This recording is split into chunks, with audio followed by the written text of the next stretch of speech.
diamonds glaring. Keep a nigga staring when you're wearing down a Karen. But skip shit to keep a nigga looking at you. In the bunk says you can show off your tattoo. Even if you're a Max True player, she ain't Yo, welcome to another edition of the Uncle Luke Show podcast. Ladies and gentlemen, this thing is going to be action-packed today. You see, I got my hater blockers on. I got my hater blockers on today. I got them hater blockers on. I got them hater blockers on. I got them hater blockers on. Yes, I do, ladies. I want to welcome you all to another edition of yours truly, Uncle Luke Show podcast, right here on YouTube, www.youtube.uncleluke.tv, www.uncleluke.tv. That's where we at right now. Make sure you like, share, subscribe. This show is always brought to you by Luke Gear. Luke Gear, so I can say whatever the fuck I want to say up in here. Because when you're sponsored by other people, then they want to censor you. Oh, well, Luke, you're a little too colorful. Can you not talk about this?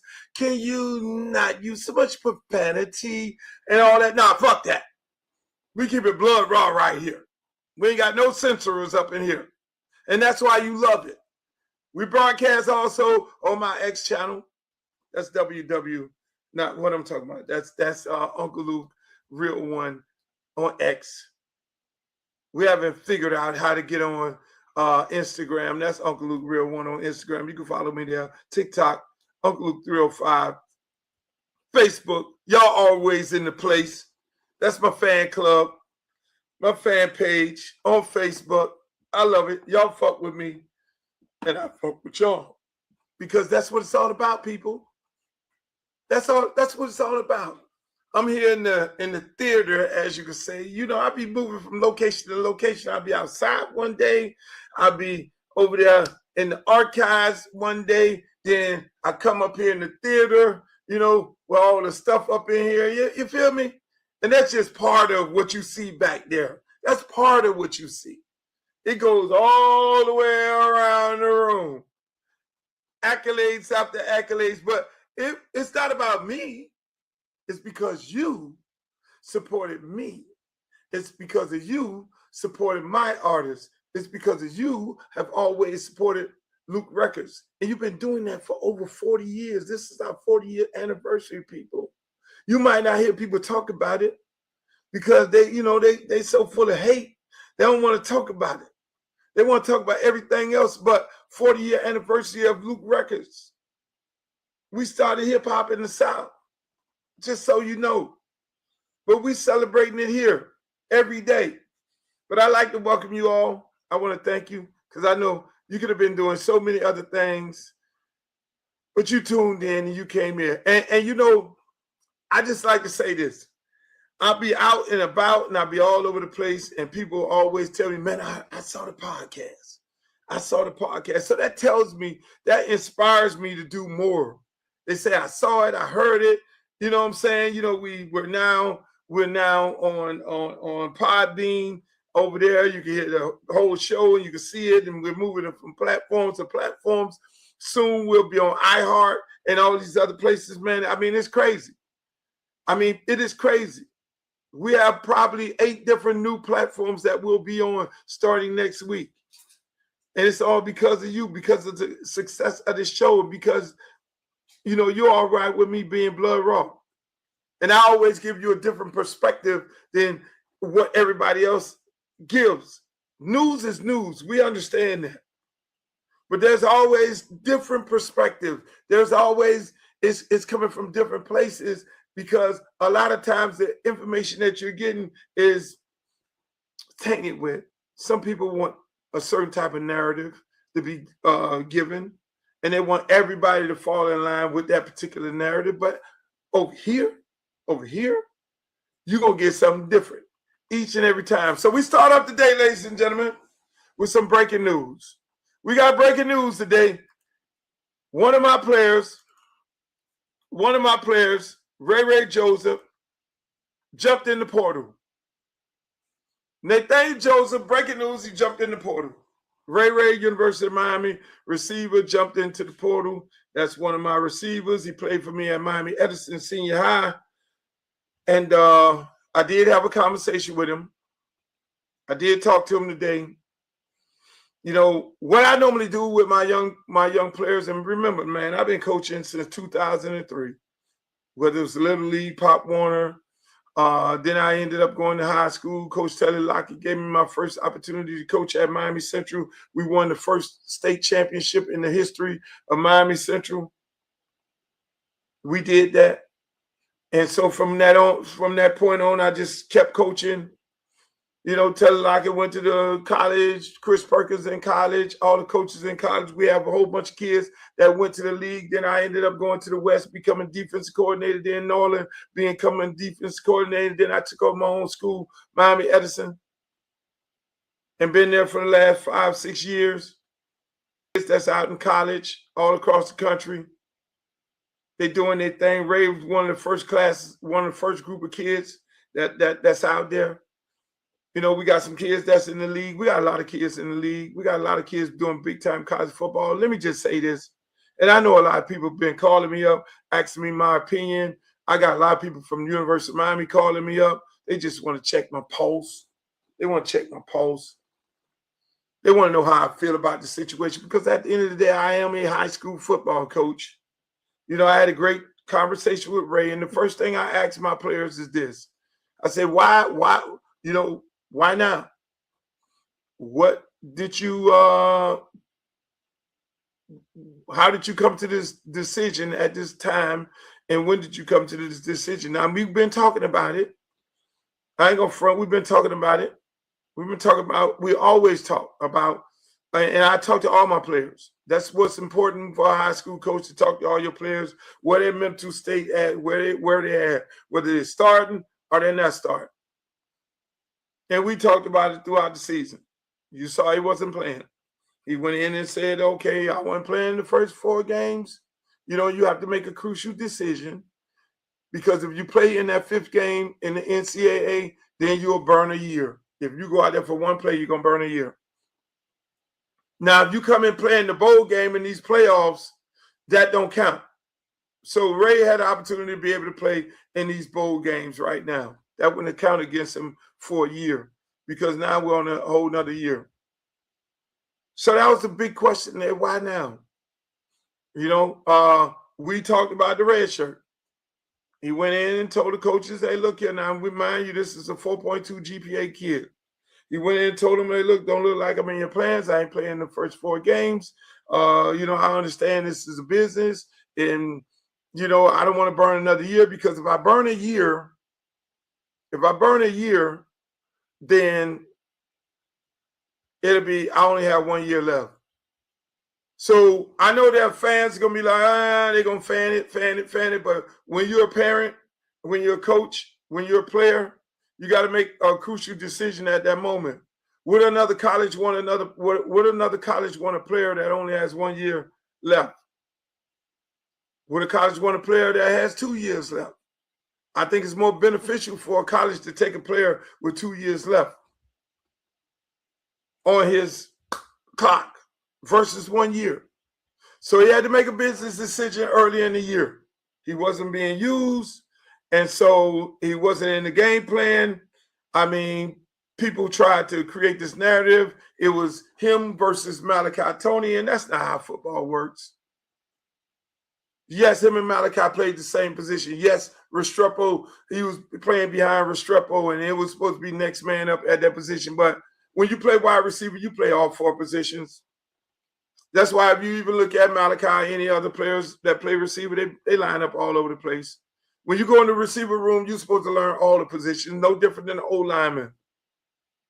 You learn all 5 positions, including center, because never know when you're going to be needed. The right tackle, second team right tackle, now you got to go to left. Now you got to go to guard, because the guard got hurt and you're the next man up. You're the best possible player that can come in and give us something. And so it never was a thing, him versus Malachi. You know, the fanits and some people try to create that narrative. It was him versus the entire room. So unfortunately, he got to the point, you know, where the coach, Kevin Beard, didn't feel like he fit into what he was doing. Now, mind you, Kevin Beard didn't recruit him. It was the previous offensive coordinator that recruited him. He was the receiver coach and offensive coordinator. And so Kevin Beard didn't recruit him under no circumstances. So we talked about the whole conversation of him coming to the decision as to why would he come to the decision at this point right now. He had some words about the situation. Did you have a conversation with Coach Mario Cristobal? Yes, he did. How did he take it? He was okay with it. And he said that he was going to continuously try and recruit him, because what you do in college football these days, you still try to recruit your roster, and you still that jump in the portal. So it's never an ending situation. You never burn bridges. That's why one thing I like about Nathaniel Joseph, out of all the kids I've coached, and I've coached a lot of great kids. I've coached Kalasi Kansas, first-round draft pick. I coached Amari Cooper. I coached Artie Burns. Levante Davis on my field. I mentor Edrin James, mentor Ron Sapp. I can go down the list. William Joseph, first round. A lot of kids I coach and a lot of kids I mentor, and I always told all of my kids, even the current ones that I coach right now, never burn a bridge, because you never know when you have to cross it. And that's some things that some coaches need to know. You know, I've had kids transfer, get kicked out. It's my job as a coach to get my kids somewhere. It's my job to do that. So they always fall back. That's why I say a lot of times, a lot of people have these, a lot of kids have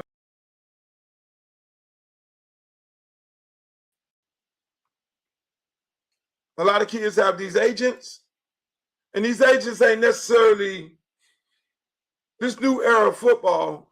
It all falls back on the high school coach. That's why I want to tell these kids and their parents, watch what you're doing with these agents, because these agents represent multiple kids on the same team, and they're not going to go and question the coach or ask questions about a player like they would if they were in the NFL. And then at the end of the day, these agents don't have enough relationships with all the colleges, so you'll end up falling back to your high school coach to help you get the way you need to go at, which is what happens. So don't be too quick to jump on these agents, because they can't get nobody nowhere. And then they get a kid on the team and they get them in a situation where they can't support or defend that kid.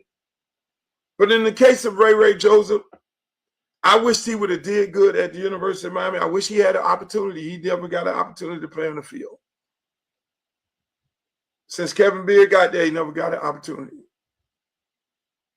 I would say this and have a conversation with Ray. And like I say, again, I have no ill will toward Mario Cristobal, University of Miami. I talked to Roland Smith today. Not one individual over there, because that's the business. There's only 11 can play. You can have 105 on the rosters. I would not be the first high school coach to have a kid that had to get in the transfer portal. I had one last year. Had another one the year before. They got in the portal. I had one get drafted. I had 2 or 3 get drafted. So these are the things that happen. You don't have ill will toward the university that they left, that it just didn't work out for them. You don't do that, because next year there's another kid, and so on and so on. That's the business. University of Miami go out and win this national championship that we're all praying for. We'll come back, have a ticket tape parade, do all those things. Then I'll go over there and have a conversation with Mario Cristobal about how Nathaniel Joseph, in my opinion, was treated, and how we were going to work together moving forward, or if not. But I can tell you right now, I would never work with Kevin Beard again in life. I've been coaching since 2003. I've been in high school for over 15 years. I've never said this about a college coach in my life, that I will never, ever work with that coach. I would never have respect for Kevin Beard for some of the things that he said in my life. I'm going to have these conversations with Mario Cristobal when it's all over because I don't think it's the right time. We need to win a championship. But I can tell you right now, this is a recruiting season, and they're recruiting 27s, 28s. And you got to go do that. Mr. Beard has my school. He cannot come to my school or any other school that I coach at under no circumstances. Because there are times when coaches cross the line. This is the first time in my entire high school coaching career that a coach has crossed the line like this. And Mr. Beard crossed the line. When I tell you he crossed the line, he crossed the line. And so if he gets that message, there's no need to call me under no circumstances. Coach your group, get them ready, win this championship, and good luck to the rest of your career and your life. I will not have this conversation with nobody about what was said and how it was said because it cuts real deep. It got personal. And when it gets personal, I'm the wrong motherfucker to get personal with. And you can say that. So we as coaches, we can only play 11. I have 60 kids on my roster. You can only play 11. But I keep it a buck and I keep it 100 with each and every one of those kids. And I demand that all my coaches keep it a buck and keep it 100. I keep it football. You can compete. You win a job. You don't. If you don't win a job, then so be it. You don't win a job. But I never tell a kid, you didn't win the job. And I would never take a kid from the park where you came from because your park is a sorry-ass park. I would never say that. That's crossing the line. That's getting a little personal. I would never tell a player, see, one thing I learned, never take a kid from a sorry-ass high school. Really? Kevin Beard, what about your high school? Did you win a state championship when you were there? Miami Edison got first-round draft picks.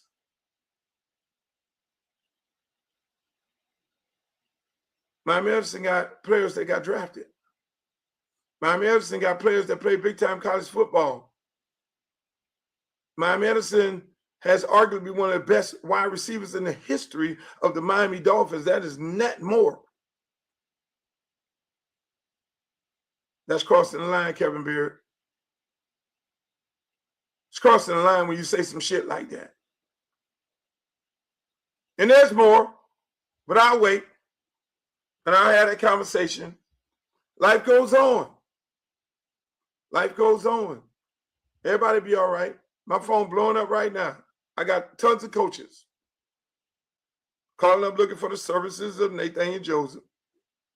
He'll go somewhere. He'll be productive. He'll do great. It's 4.2 GPA. He ain't went to no charter school that gives out the grades. He'll be okay. He'll be a productive young man in this world. He'll be okay. And just like every other kid that jumps in the portal right now, who it didn't work out for them, they'll be all right. They'll be focused. But the question becomes whether a coach crossed the line. And now you have to go back to see that coach at that school. Or here's the tricker. Here's the kicker. You never know what school that coach might end up at.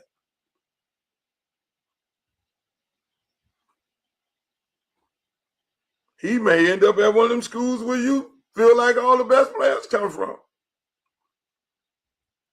See how that shit work? Never burn bridges nowhere.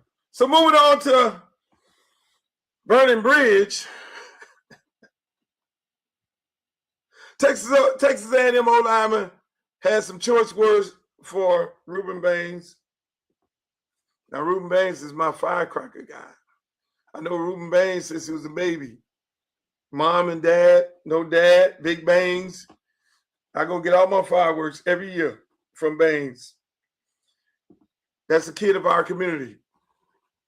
That's one of our kids. Just like Ray, just like Ruben, all the top kids that came from this community. See, in Miami, we're a closed community. We're a jointed community. We're a very close community. And we love each other.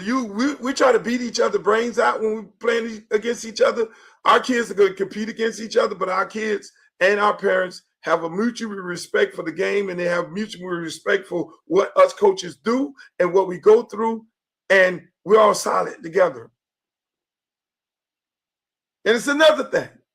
When a coach crossed the line and talking about a kid while you're recruiting him to another parent, 9 times out of 10, Beard, it gets back to me. Sometimes we all say, well, why this kid didn't go to school here? What happened? Because we just don't understand it. Why didn't he commit here? Can't be money because we offer all the money. Can't be this. There can be something you said. Let me take my glasses off. There can be something you said, because ultimately it gets back to the Godfather.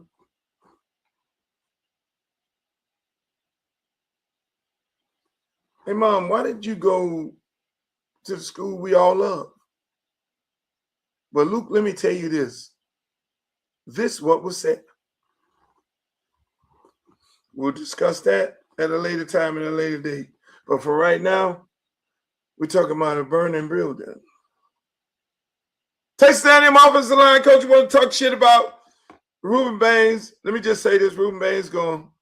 I love Rueben Baines' interview. I don't have the clip of it. I should have put it up here. I love what he had to say. I love what he had to say. And when you call out a boy from the city and you go to talking that shit, you can rest assured. What did Ruben say? What did Baines Jr. say? When I get tired, I'm going to think about what you said. When I keep going, I'm going to think about what you said. When I'm not tired, I'm going to think about what you said. So I want to say this to Texas A&M. Don't chip him. Don't start taking over that running back and helping out. I want you big ass fucking old lineman. I want you big boy to tell your coach we don't need no help. Because if you get a bandage and if you need to double him, then you're a bitch. That means you said that bullshit talking about we can handle whoever and whenever or whatever. But if you need the running back to come over there and help you, you tell your coach you keep that same energy, big boy. You keep that same energy. And you tell your coach, do not help us block this motherfucker. And we're going to see how that shit end up, because Baines and Mesidor and Big Boy in the middle, they're going to be coming up there whooping your ass every play. They're going to come out the field. So it ain't going to be no period of time where you're going to have to get some air, fat boy. You're going to get your ass whooped. Play after play after play, because I know city boys don't play like that. That's a city boy. I'm just telling you. You got to know where his mama and daddy come from. They ain't about that life. They raised him the same way. And he's about that life. I can't wait to see this fucking game. I really want to go up there. I really want to go and see that game. I want to go in that College Station with my damn chest out. I know we're going to win that game, but I don't want to talk about the next one, because we got to stay focused and take care. We got to go take care of that business right there. University of Miami whooping these people ass. But speaking of University of Miami, and it's been all said about this University of Miami and put us against Notre Dame, who to take, Notre Dame, who to take. Notre Dame athletic director running around talking this bitch shit, talking about, oh, ACC tried us. They were talking about, and we have a relationship with them. No, you're not in the ACC. You just have your other sports in the ACC. You don't have your football in the ACC. The ACC bent over backwards numerous times to support you, Notre Dame. Why would you go after this man? This man here we've been on this goddamn ACC commissioner because he's allowed you and Notre Dame to come take advantage of our conference. If you want to be fully in our conference, come in there and cut the deal and be fully into the conference. We've been allowed you to play for the conference championship when you had no opportunity to get you into the playoff in COVID. And you still gave us your ass to kiss. How could you play for the conference championship in the era of COVID and still get your money from NBC? How about going and cutting that deal? You expect the man to not cake for his team in the conference? You think he's supposed to not say, hey, look, Miami need to be in over everybody? That would be fucking malpractice if he didn't do that. You really think he was supposed to be acting like you were in the conference and he was taking up for you over another one of his programs? He had Duke winning the ACC championship. That would have been a better argument. But say, hey, look, our champion is not in the shit. No, he told Duke, shut the fuck up. You shut the fuck up, Duke. You got 5 losses. You ain't about to win shit. That's not an argument. We got to get Miami in here. And then you people at Notre Dame want to talk shit. But you know what? Everybody always say, you know, when people talk shit like Notre Dame, you think they got somewhere to slide to. Like the Big 10, Big 12, SEC. But here's what another commissioner had to say about what Notre Dame has been saying. This, and I'm a little outspoken about it. I don't like how Notre Dame's reacted to it. So okay, I think Pete's his behavior has been egregious. It's been egregious going after Jim Phillips when they saved Notre Dame during COVID. We all knew, and it was very transparent. Hunter was very transparent about it, the chair, that as Notre Dame and Miami got closer together, head-to-head would be a factor. Okay, BYU lost. They became closer together, head-to-head made a difference in that decision. So I think he is totally out of bounds in his approach, and if he was in the room, I'd tell him the same thing. You see what I'm saying? Now, you think Notre Dame, somebody, look at me, I respect that Big Ten commissioner to the utmost because he kept it 100. And he said, look, man, if you'd have been in this, if he'd have been in this room right now, I would say the shit in his face. Because the shit that he's doing is egregious. It's wrong. It's wrong for you to go after the commissioner when you know you're not in a conference. So I respect the shit out of that man for saying that. And what the fuck does Notre Dame get off thinking that they could just bully you're not in a conference. You're getting your $50 million from NBC. And NBC ain't getting this money's worth because you ain't blowing the doors off with the ratings. And you just want to bully your way into a championship. But then, heck of the crazy part about it. The commissioners all agreed and told Notre Dame for next year, if you win 12 games, if you win 10 games, you go 10-2, you're automatically in. Some shit like that. Please don't quote me. I want to say it's 10 games, 12 is all the games. We know they're in. It may be 12. But if you win all the games, you're automatically in. That's still giving them what they want. How about telling Notre Dame, get your ass in the motherfucking conference? Because how do you get preferential treatment because you got a contract with NBC? You can keep your contract with NBC. You can play all your home games, but you need to get with a conference. You can still cut that deal. That deal was already cut in COVID. You still played all your games on NBC. You still played for a conference championship in the SEC, the ACC. Things can happen. Things can change. Things can get worked out. So I say this. Y'all need to stop letting Notre Dame punk y'all. Speaking of punking people, Oh my God. I just love how all of these people who hated on Shador, I just love how all the people who hated on Shador Sunday getting on the bandwagon. It is so amazing. Look at this touchdown. Look at this touchdown.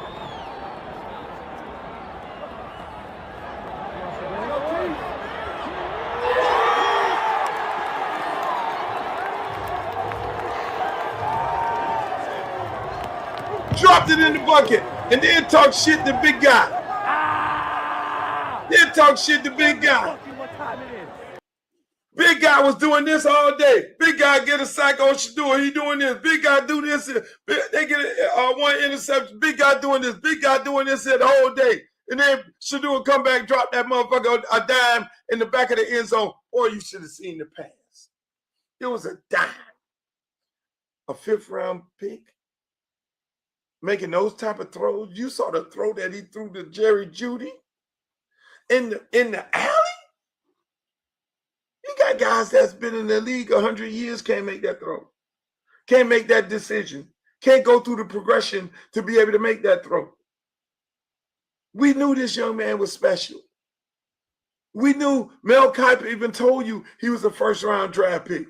Mel Kiper told you he was a 1st-round draft pick. Even the craziest person in the world knew that this man was that guy. Your President Donald Trump. We all knew he was supposed, we knew it was collusion with the owners. And he's showing you every day. Even with Stefanski. Stefanski got to the point where it's like, okay, hold on, fuck this shit here, man. I'm not playing him. He did everything in the world to not play him, but then it's football. Because the starter is always one play away from getting injured. And then the backup got to go in there. And when the backup got to go in there, to be real with you, I feel a little some kind of way about Dillon Gabriel. Dillon Gabriel's not the villain in this, people. Don't look at him like he the bad guy, he the bad cop. He just got thrown into this situation here. Dillon Gabriel just got thrown into this situation by Kevin Stefanski.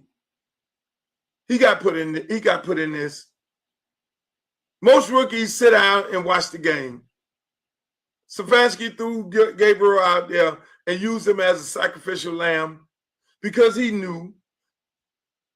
It's like me. I know an artist got that it. I know a football player when they got that it. I can look at them, see how they walk, talk, how their attitude is, how they carry themselves, and you be like, that motherfucker got that it. You don't get all this shit on the wall and all the way around the corner here if you don't know talent.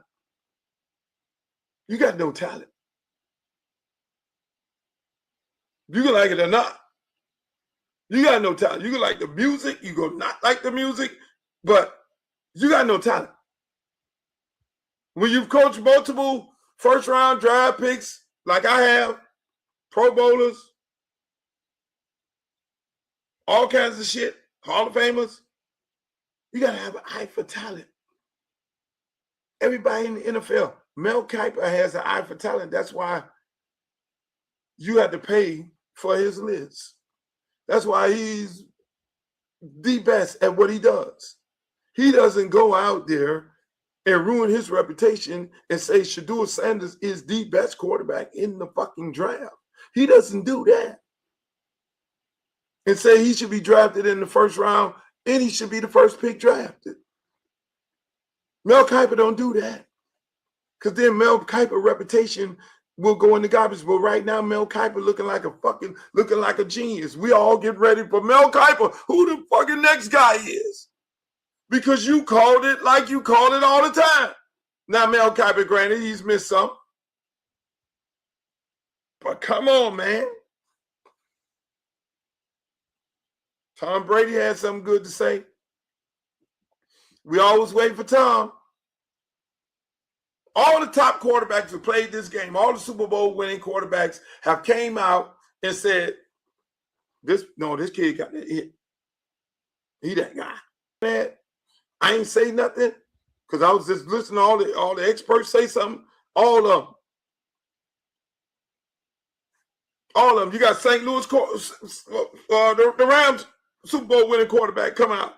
No. These guys played the position. Tom Brady like, oh, shit.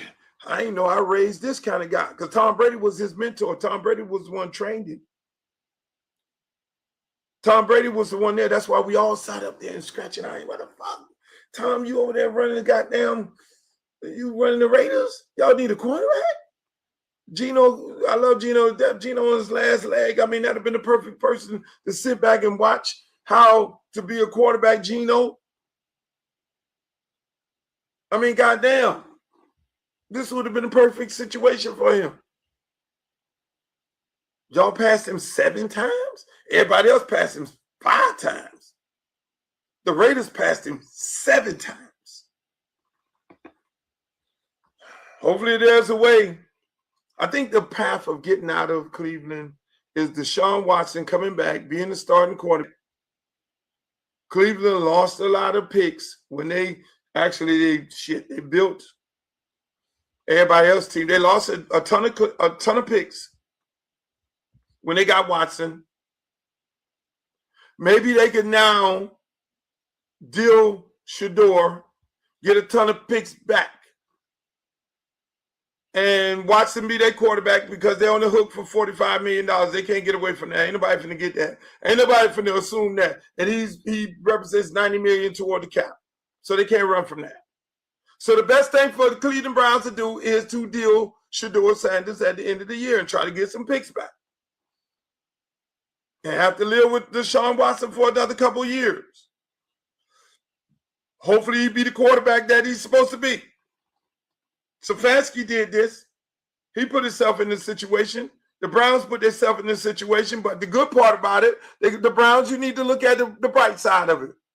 You got a young man playing good. You got Gabriel that could be your backup, your backup. Everybody in America, there's no quarterbacks coming out in college this year. Everybody ass. So the best thing can happen right now is you could deal with Shador Sanders and get you some picks. The Raiders is going to be sitting there picking number 1 again. First pick in the draft. So what you do is you say, give me your number 1, and we're going to give you Shador Sanders. Raiders. That's what Cleveland got to do. So that's why when you come to the Luke Show, you get a whole different perspective. That's what I'm telling you. It makes sense for Cleveland. If they're smart, you let Shador, they have already announced that he's the quarterback for the rest of the year. Let him play for the rest of the year. Build him up. Let him ball out. You're stuck with a Deshaun Watson. You take Shador. I'm praying this happens. Please, Lord, let him get the fuck out of Cleveland. You take Shador and you deal him to the Raiders or some other team or to the Dolphins. You deal him to one of those other teams, get you some draft picks for him that you lost by getting Deshaun Watson. Now you got to eat this Deshaun Watson deal and hope that he come back bigger and better with your guy Stefanski. That's why they're not getting rid of Stefanski. Everybody's like, why the fuck they don't fire this dude? They're not firing this dude. No, this dude brought in Deshaun Watson. And the reason they brought in Deshaun Watson, people, you got to remember, Deshaun Watson was balling out in Texas. He wanted more money. He was doing his thing. I fuck with Deshaun Watson. But he got injured. And that's what happens in the game. Somebody get fucked up. But the reason why they got Deshaun Watson because Stefanski fucked up the quarterback that's balling out in Tampa Bay right now. He fucked him up. He had Baker Mayfield. Baker Mayfield going to Super Bowls and shit, winning like a motherfucker. He had Baker Mayfield when they had my good friend Tank lose all those games to get all those draft picks. Then they bring in Stefanski. See, God don't like ugly. When they did that to that black man over there in Cleveland, they have been forever cursed. They had the black coach go over there and tank. He tanked. They got all the draft picks. They got Baker Mayfield. He coached Baker Mayfield for a half a year. In his rookie year, they fired him. He went over to Cincinnati and became the assistant OC or some shit. And they then hired Stefanski with all these draft picks. That shit didn't work out because God don't like ugly. The football gods don't like ugly. With all them goddamn draft picks that guy got them, they've been ass ever since. And so they put themselves in that predicament. See, people don't talk about that. People don't talk about that. But I will, because I'm not represented by CAA. I wish I was, because they get everything. Big tours and all that. Come on, holla at me, CAA, but I'm over here with Universal, somebody or something. So speaking of all this, people, speaking of shit show, I mean, they're all coming back. Look at old Rich. When? Yesterday in Cleveland, Ohio. Oh. Shedeur Sanders got better. A little bit. Yeah. Everybody makes fun of him, saying, just look what happens if they get more time. Don't just throw me in the middle of a game. Give me some time. See what we can do for a week. Give me a week. He, obviously, folks had their fun because he said, could you imagine what this will look like with a full offseason? That's what he said after his first win. Yeah. Oh, my gosh. But hey, gotta love the moxie. Guess what he's doing? Some confidence right there. Guess what Shedeur is doing? He's given his team a chance to win. Unbelievable, man. He scores 29, and the defense against Tennessee can't do a darn thing to stop him. I mean, this defense that has been lights out against so many other opponents, San Francisco being one that just leaps to mind recently. They didn't win, but boy. The Browns, watch Shedeur come up with career highs in completions, 23. Passing yards, 364. Passing touchdowns, 3. Rushing yards, 29. And a rushing touchdown. Do you know who's the last and only other rookie quarterback in the Super Bowl era to have a game with 350 or more passing yards, 3 or more passing touchdowns, and rushing touchdowns in a single game? His name is Joe Burrow. Just took a handful of starts before Shedeur put up a stat line that only other person is Joe Burrow to put one up in the Super Bowl era. Of course, he's the only quarterback to lose a game with that stat line this year. Would you believe, you want to know the list of Browns quarterbacks who have had 350 or more pass yards, 3 passing touchdowns, and a rushing touchdown in a game? You want to know the list? Well, we got to flip through the book because there's like 80 of them. Good bit. You know what the bit is? Me doing my bit. He's the first. No one's ever done it. It's the Browns. 1.0 and 2.0. How about this one? The only other quarterback this decade to have 4 or more completions of 50 or more yards in his first 3 career starts. Aaron Rodgers. I even misread that stat. It's this century, not decade. Say this decade. I was like, wait a second. Century. Okay. And You should start playing the slow Sports Center theme because I just made a mistake. Let me just repeat myself. Yeah. Shedeur has done something that no Browns quarterback has ever done. And in terms of this century, only Rodgers has done. And in terms of Super Bowl era in rookie quarterbacks, only Joe Burrow has ever done. Joe Burrow. All right?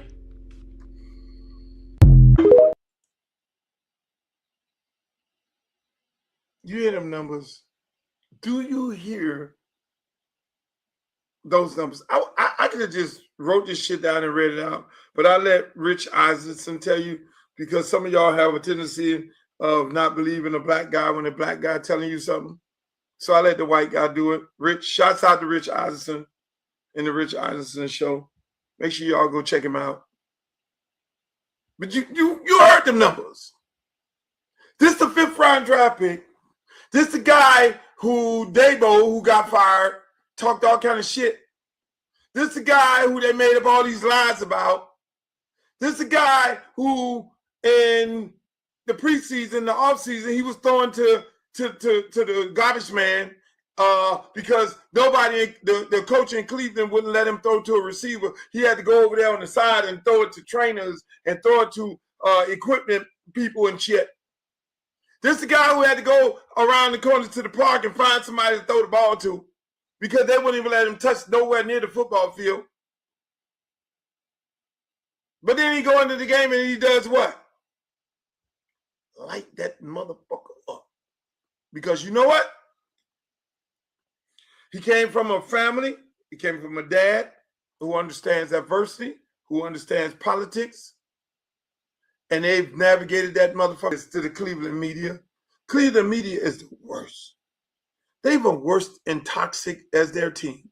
That's the most toxic place because they consistently sit up there and try and bait this kid into saying something negative so that they can get the person that they want. They want him to be arrogant. They want him to be a nigga about it.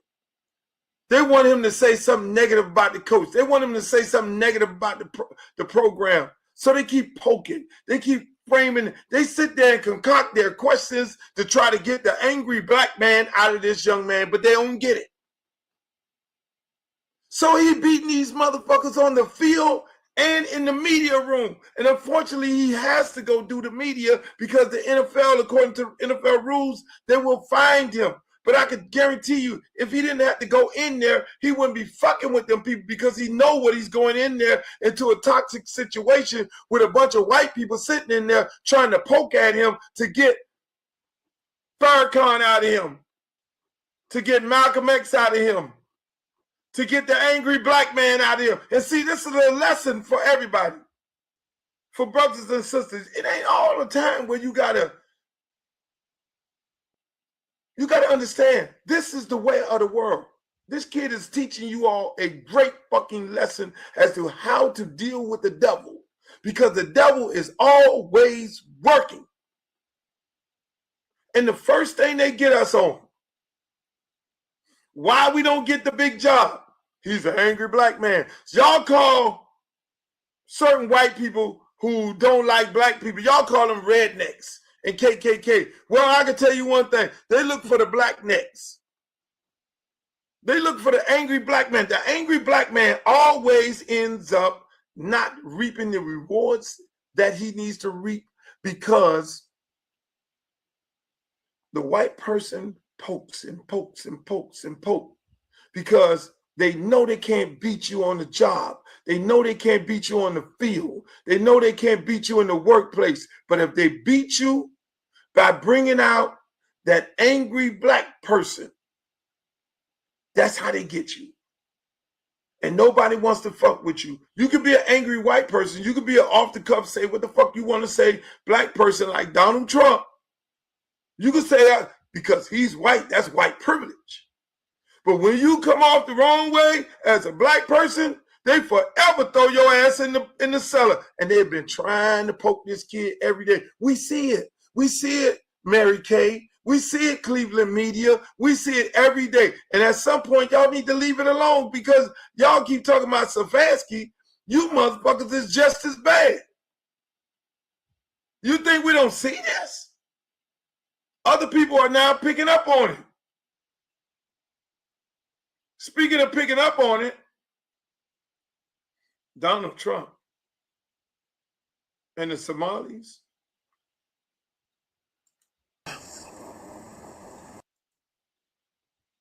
Donald Trump and the Somalis.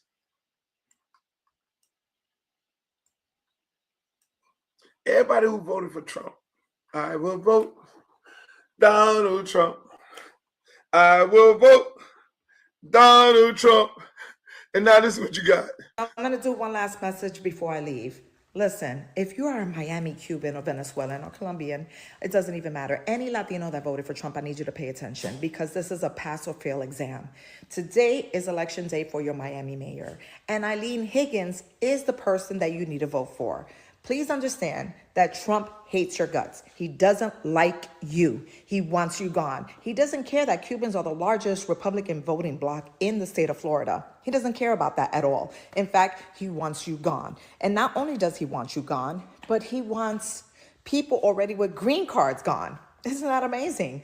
So I think it would behoove you in your best interest to vote for someone who is actually on your side, someone who does not have to adhere to those crazy ICE agreements that they currently put forward. And I know DeSantis is on people's backs to make sure that having a Democratic person in office that's going to look out for you, it is in your best interest. These people don't like you, and I don't care what Telemundo or is it Univision, whoever is on the Republican side, they are not the right fit for you. Whatever the church is telling you, they don't care about you.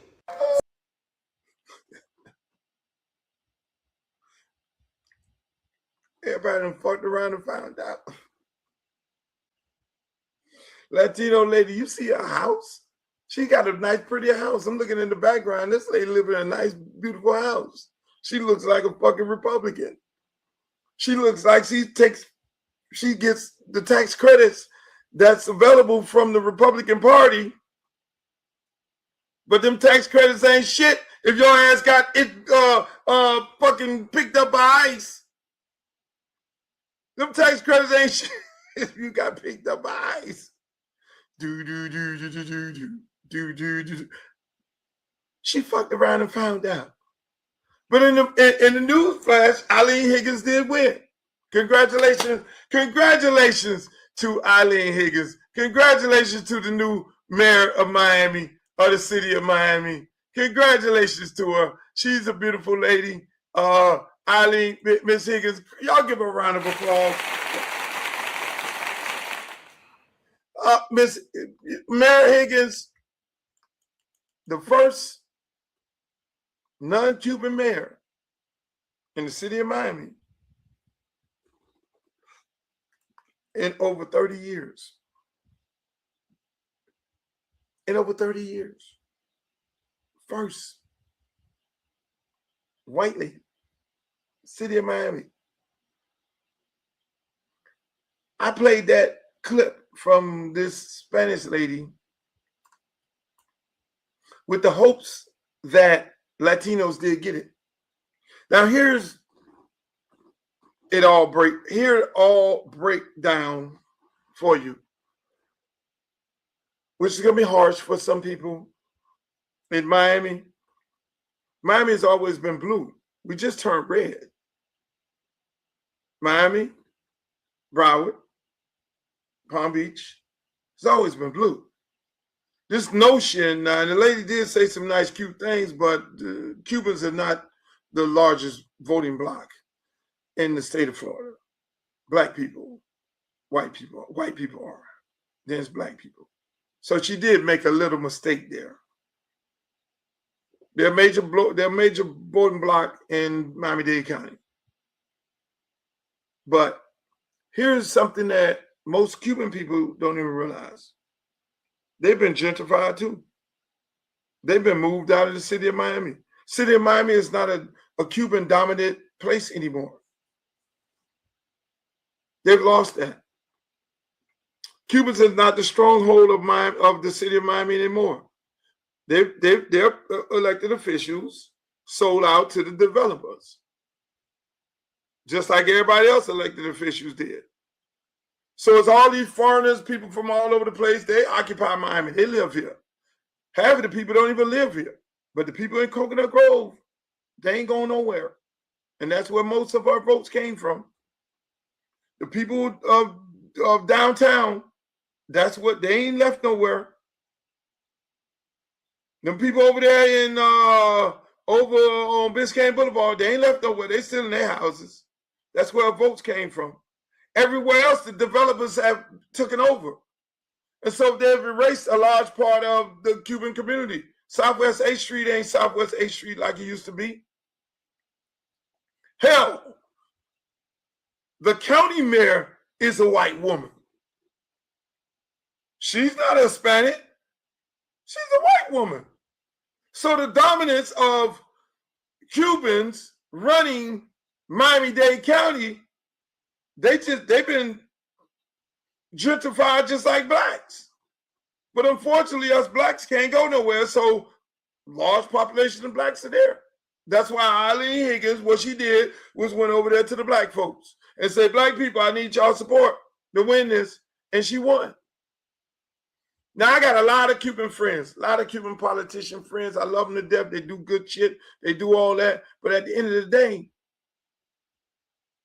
Trump don't run Miami. On top of it, right now, everybody ain't really feeling him. Speaking of feeling him, here go another group of motherfuckers. Just like the Hispanics in Miami that fucked around and found out. Thank you, Salman, and good morning again. My name is Faisal Deri, and we're here gathered today with the community leaders, business leaders, and youth leaders from the Somali community and from the Muslim community in Minnesota. And we're gathered here today to fully support and endorse President Trump and JD Vance. Some of the key issues of the community are the global wars, and we're for peace. Economic issues, family values, and education are some of the critical issues that this community cares. On top of that, this community cares about the economic issues and the inflation. With all these and a number of other issues, the community came together and fully is standing behind President Donald J. Trump. Yes.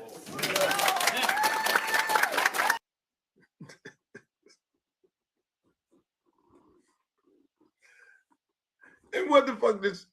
I should show the clip what Trump said. Trump said in the Oval Office for the last 2 days he doubled down. Fuck them Somalis. All you scamming motherfuckers, y'all done fucked up Minnesota. This same group of people. I'm going to run y'all ass out. I need ICE to go down there and put all the motherfuckers in jail. It's the same thing. Y'all are not a part of the plan. This same dude right now running around on CNN trying to cop a plea right now. I can't believe it. I'm fully not supporting the Republican Party. We're now going over to the Democratic Party. No, you dumb motherfuckers. You should have went over there from the beginning. Trump said, all y'all scammers, your country a shit country, your thieves over there, nobody don't want to be there, and I'm getting all you motherfuckers, same motherfucker right there. All y'all doing scamming and shit, and we gonna get y'all ass up out of Minnesota. Now y'all want to run over here to the black people. When the black lady Kamala Harris told you exactly what was going to happen, when we told you exactly what was going to happen, that's why I tell all them old my FBA friends on there with Tariq Nasheed, whatever the fuck he want to be.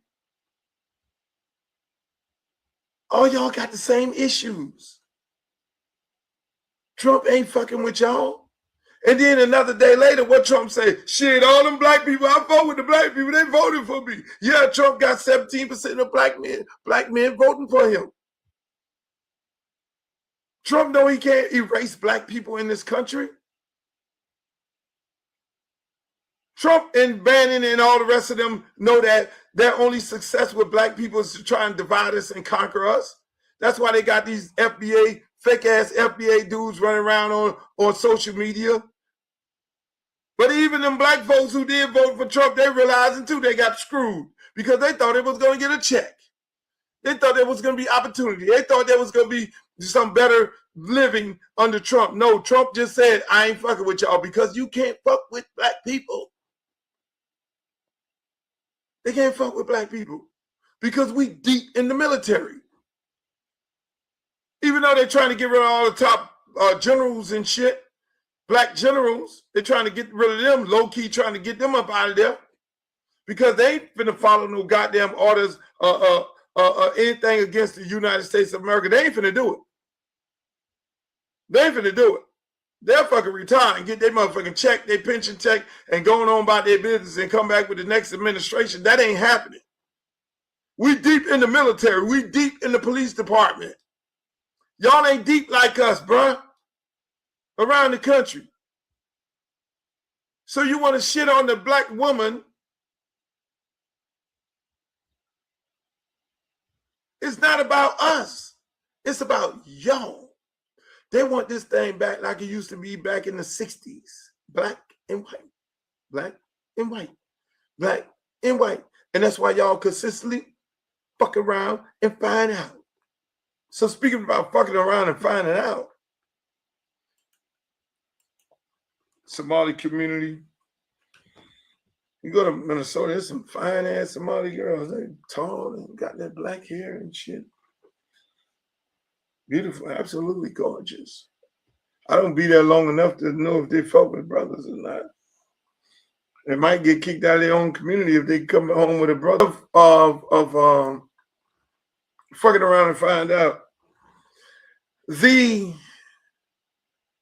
gonna go back and look at the Puff Daddy documentary, 50 Cent Puff Daddy documentary. I'm gonna go back and look at it again. I need to look at it again. I need to take it all in again. I can't just comment based on looking at it one time. I might have to even look at it for a third time because there are some things that I've seen in the documentary. I'm happy 50 Cent didn't call me because I have some interesting footage myself. And I wouldn't have shared it with him. Even though me and 50 all right, me and Puffy all right, me and all the boys all right, I'm on. So I don't get involved in messiness. Messiness. This is a hot mess played out in real life. One thing I didn't learn was I didn't know Puff Daddy was messing with everybody's girlfriend. I thought it was just a girl that I was dating. Her name was Rochelle. I ain't gonna say her last name because there's a lot of Rochelles in this world. It's like trying to holler at her while I was talking to her. Drop dead gorgeous. And then, that was my friend.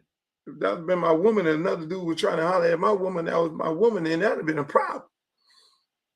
But, some of these guys, I guess they're pretty boys and all that. But then when the rapper did it to him, then he went over there and blew up the house. You can't do that. You can't do that. Now, if you are getting, this is the crazy thing I found out about, like, okay, a lot of things I didn't know. And I know all these people. I didn't you can coincidentally date one rapper or singer girlfriend, but now you got one, and then another one, and another one, and another one, and another one. Then you meet up with the crazy man, the biggest troll of America, and you got his baby mama. You think he ain't finna come get you? Shit. 50 Cent. So, I'm not getting into that. But what I'm going to get into is this right here, because this young man here, outside of Nelson George, there's two reporters in the hip-hop business. Now, there are many other guys, but these are the most reputable two reporters, Nelson George and this gentleman right here. They have documented and they have interviewed all of us, whether they like our genre of music or whatever. But all these guys have interviewed the top hip hop artists when they were here and when they became here. This guy right here. And so this part of the documentary, and I heard him speak on it because I was interested in seeing if he was going to speak on it or not. And I went to his page on TikTok and I saw him speak on it. Because I saw this part of the documentary, setting it up, where it was a part where Biggie was saying and all that, blah, blah, blah. And then it allude to the next day he gets killed. Now, mind you, Biggie is my friend. God bless his soul. Tupac is my friend. God bless his soul. I love them dudes with a passion. Those are my guys. I tried my best.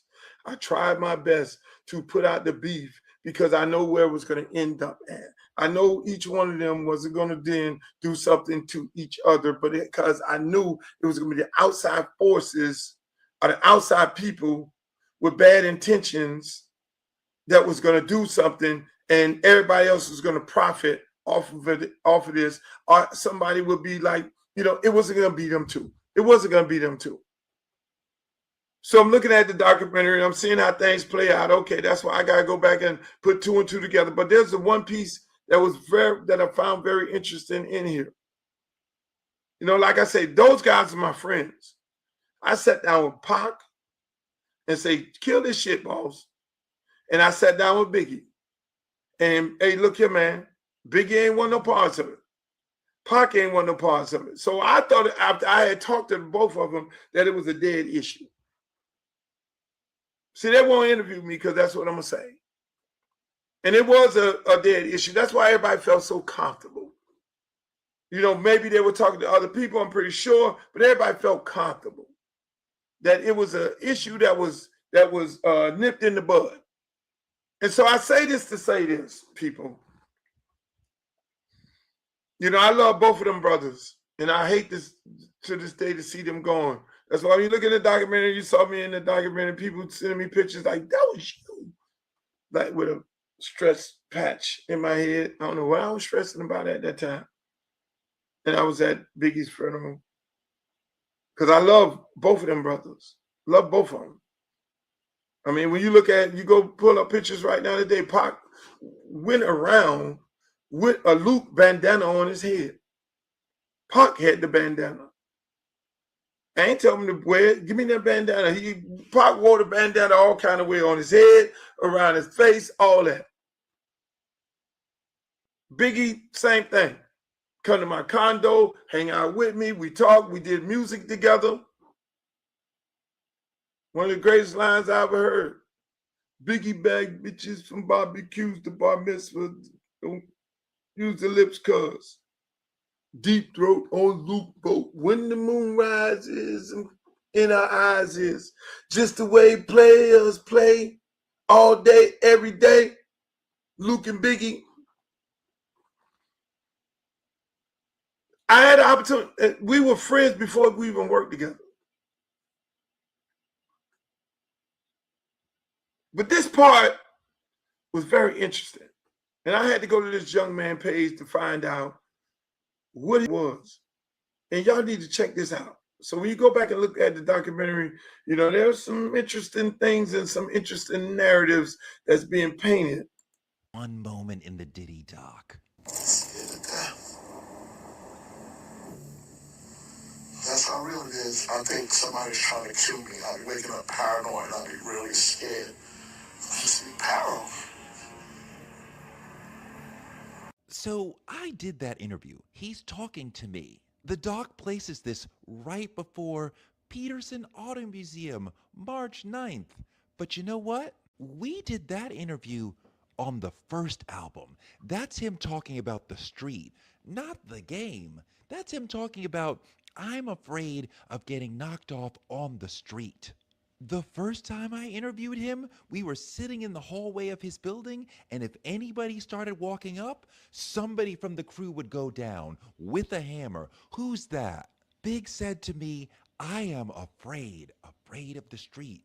But I gotta be out here. I gotta live. I gotta show him my music. I gotta show him I'm not afraid. But I am definitely afraid.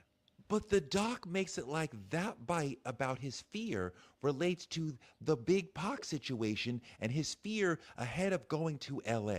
He may have been afraid because he knew that he was in danger being in LA in that moment, but that clip is way out of context. It's from years earlier.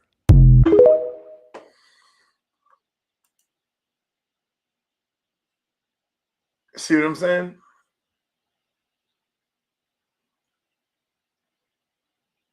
That's the guy who did that particular interview.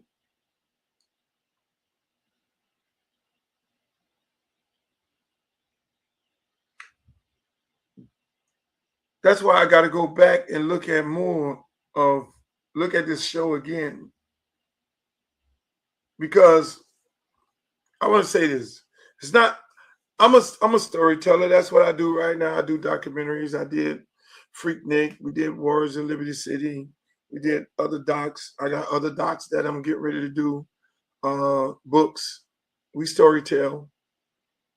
We got a movie. We storytell. We got a couple, 2 more projects in the works. Sitcom, another show, a 2 Live Crew movie. And it's important to get it right. I mean, just speaking of even the movie on Luke Records, 2 Live Crew and all that. You go back and forth because the writer and the producer has a way of wanting to put it, and they'll fight you on, oh, well, this is what the public wants to see. Now we get this over to the public, but it ain't necessarily right. When you're dealing with real life situations, you have to stand firm as the producer, as the executive producer, as the person who's in charge of the project and say, no, we're not going to do this like that. Like there was a part in my movie where they tried to almost make the white guy in the movie like as if this some Jerry Heller shit, like it was a white guy that started Luke Records. No, I started Luke Records out the trunk of my car. But that looks good for TV. He's the villain. It's almost like fucking NWA. No. We ain't gotta do that. We got enough shit. We ain't finna lie. We ain't finna say no white dude started no Luke Records. No, they work for me. And so people have a tendency of moving stuff around and they say, but that looks good for TV. That looks good for the movies. And then they fight you back and forth on that there. But that gets put out into the world. And there are people who know the real truth. And unfortunately, we got social media like we have right now. And the person who did the actual interview is still living and have a platform, thank God, to be able to say, no, this is wrong. I did that interview. That's set up all wrong. So it's very important for you all to look at these things, these shows, and it's very important for filmmakers to also do the right thing, man. Do the fucking right thing. Push back on these producers because I know these producers want that shit like that. That was a very, very important part of that documentary. Biggie to think that he's getting ready to get killed and he's feeling like somebody getting ready to kill him. Now y'all are, I mean, all the other stuff, the boogeyman, you created the boogeyman, but then for the mere fact that make him feel like he get ready to get killed and then somebody is pushing him to stay in LA, it gives you the impression that he was set up. But then you took that was an interview a year ago on the first album. That wasn't right then. It's not cool. And I end the show with that. Thank you, ladies and gentlemen, for joining the Luke Show today. Hopefully you are having a beautiful day today. We'll be back. We'll be back making more podcasts. Thank you for joining me on YouTube, UncleLuke.tv. Make sure y'all like, share, and subscribe. Thank you for joining me. We'll air this on our other platforms, Uncle Luke Real One, Twitter, Uncle Luke, Uncle Luke fan page on Facebook. I'm going to tell you guys right now, starting January 1, you'll only be able to find the Uncle Luke Show podcast only on Podbeam and all the other social media platforms because I just cut a deal, and you'll only be able to find it on YouTube. You'll get the clips on every other program, but at the end of the day, that's where you'll be able to find us, and you'll be able to find us also in the. I'm trying to cut this deal where y'all find us in the section on X, where the subscriber section, Facebook. Y'all might be ended January 1. So that's why I need y'all to go over there to YouTube. We'll always, our main home is at YouTube, UncleLuke.tv. Make sure you're always over there, Luke Show. That's where we're at. That's where we ain't going nowhere. So go over there right now so you can not miss no episodes. And if you forget over the holidays, then you'll know where to find us at because you might not find us on these other platforms. That's where we'll be. We didn't cut the deal. We're doing good. And it's all because of you. Thank you for another edition, ladies and gentlemen. Have a great week. I love y'all. And the words of Walter Cronkite, may the good news be yours. Peace. Pull out the stick, come shake. Booty poke out like a book bag. Booty poke out like a book bag. Pull over ass too fast. Come wish you gonna bring that Uncle Lou bag.